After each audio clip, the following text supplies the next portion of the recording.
Welcome to this new series. I had the honour and privilege of spending a weekend at the British Superbike Championships at Thruxton, and I was hosted by True Heroes Racing. Now, I was able to do a series of interviews with all the team members, or most of the team members, and got a real insight into a team that is totally different from any other team in the paddock. I hope you enjoy this series of interviews that I've done and that you'll come on board and support the team. It's very easy to support the team. You don't have to be a big sponsor, you don't have to be a corporation.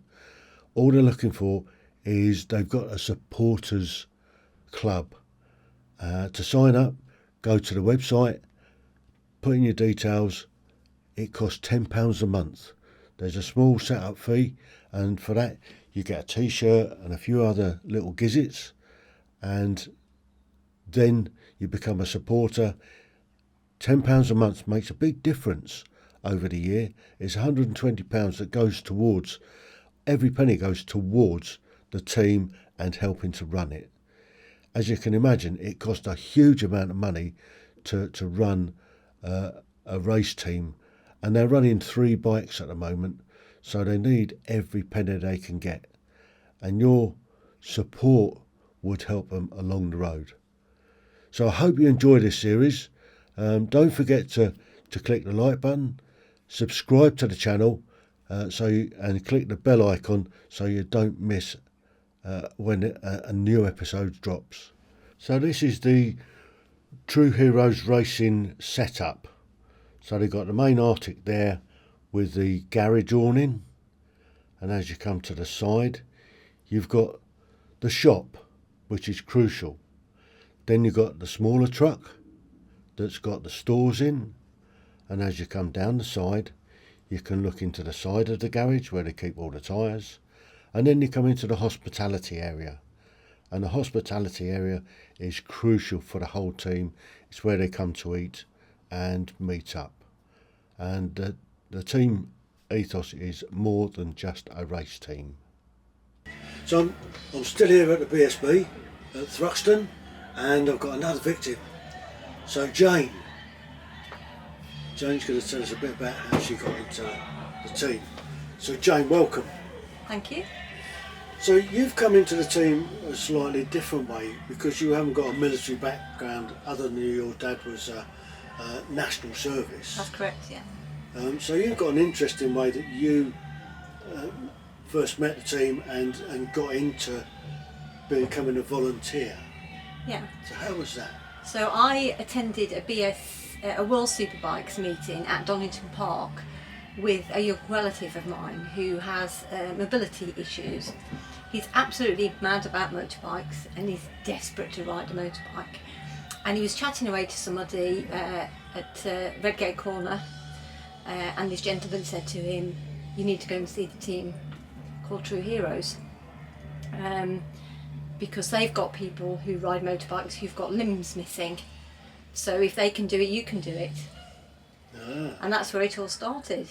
So we went down and we met the team.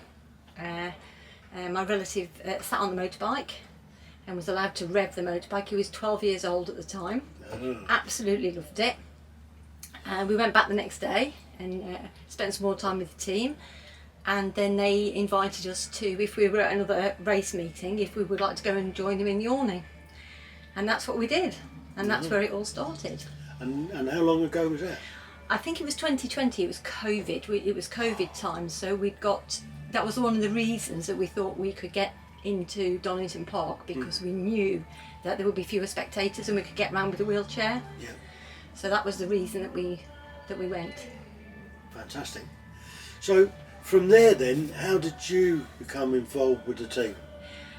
Still the same year, still the COVID era.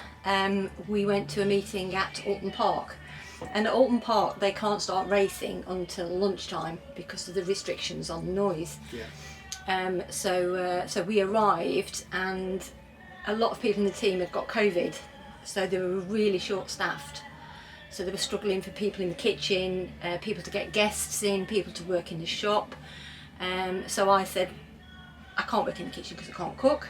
I don't know the circuit well enough to be able to go and bring people in and get them to the right place.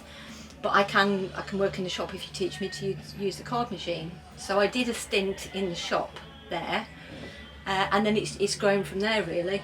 So I've stepped into filling gaps, and then the role's grown really, and I love it, absolutely love it. And now you're like the front of house in the shop. Yes, this weekend there are other people that do it as well, but at the moment we're in a bit of a lean period, I think, in terms of people to help. So I've done it more regularly this season than ever before. This is my first time at Thruxton, so so I'm really excited to go and do a track walk and have a look round. Yes, and that will happen tomorrow? Hopefully, if I can get out tonight before it goes dark, I might go tonight, or tomorrow evening we're still here, so I might be able to go and have a walk round tomorrow.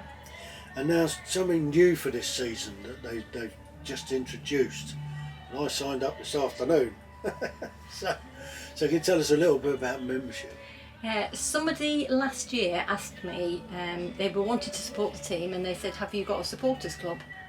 And I said, no, we haven't, but that's a good idea. So in the off season, Lizette and I met up a few times to work out if we could do it and how we could do it and all the sort of the intricacies of it, and we launched it earlier this season. So the idea is that people sign up to be a supporter and make a regular contribution throughout a calendar year rather than just during the race season. So obviously we raise funds through selling merchandise. We can't do that in the off season, but the team still have activities and events in the off season which need funding. So by making a regular contribution, supporters can make sure that those things can still happen through the winter period. So there's an initial sort of setup fee, a one-off payment that you make, and you get your t-shirt, your supporters club t-shirt, which you can't buy in the shop, you can only get it as being a supporter. You get a lanyard and a membership card, and then you can also have a special mug which enables you to go into the awning and have drinks throughout the weekend at any BSB meeting. And you have to bring your mug with you. You have to bring your mug with you, and you have to bring your membership card with you, because obviously the nature of the team, we have different people in the awning doing hospitality, so they need to know that you're a bona fide member of the supporters club.